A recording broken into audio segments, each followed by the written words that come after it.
fatal. Queen drop big bombshell, declare to burn all bridges with hasn't cut off his title completely. Prince Charles made history on Tuesday when he opened the new session of Parliament alongside the Duke of Cambridge. The heir to the throne stood in for the 96-year-old monarch who was unable to attend due to ongoing mobility issues. If the monarch is unable to carry out official duties, which includes attending the state opening of Parliament, then under the Regency Act she is able to appoint Counsellors of State to attend on her behalf. By law, Counsellors of State include the sovereign's spouse and the next 4 people in the line of succession who are over the age of 21. Currently, these are Prince Charles, Prince William, Prince Harry, and Prince Andrew. Harry stood down as a senior royal in 2020 alongside his wife Meghan Markle. Andrew was forced to step down and to stop using his HRH title after a historic sexual assault allegation was levied against him by Virginia Gifford in the US.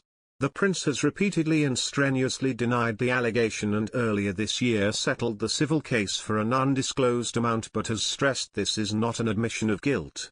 Royal expert Richard Fitzwilliams said the royal family needed to quickly appoint a 5th Counsellor of State to make sure that, in the event both Prince Charles and Prince William are unavailable, another working royal could be called upon.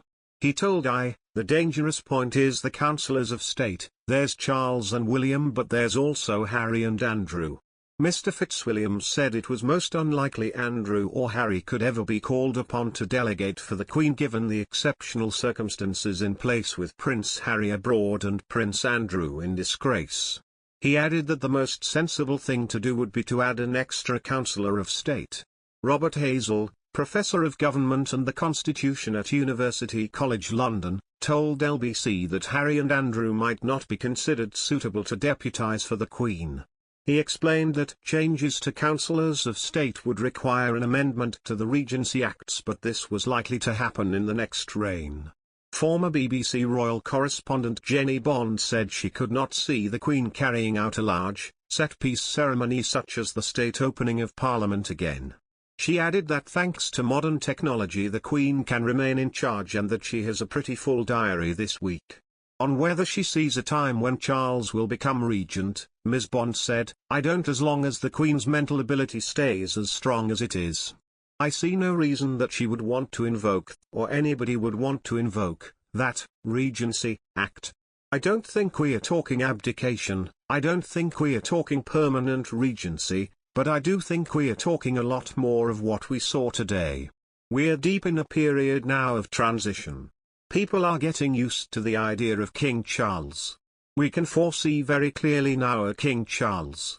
Earlier, experts called Prince Harry out for being a narcissist in a scathing call-out following his comments about protecting Queen Elizabeth. Royal commentator Robert Jobson issued this call-out during his interview with GB News host Eamon Holmes. He branded the prince narcissistic after the host pointed out the arrogant nature of his advice. Mr. Jobson rushed in at that point and admitted, "Well, it's narcissism to the extremes, isn't it? This is the guy that has already not seen his grandmother for a couple of years and well for a while since the funeral and that was only fleeting.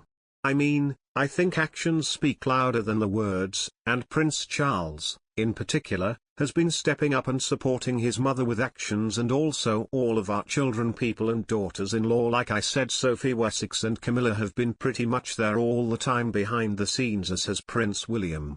So I think for him to sort of waltz in leaving his Netflix crew just at the door and then start talking about protecting his grandmother is slightly bizarre, to be honest.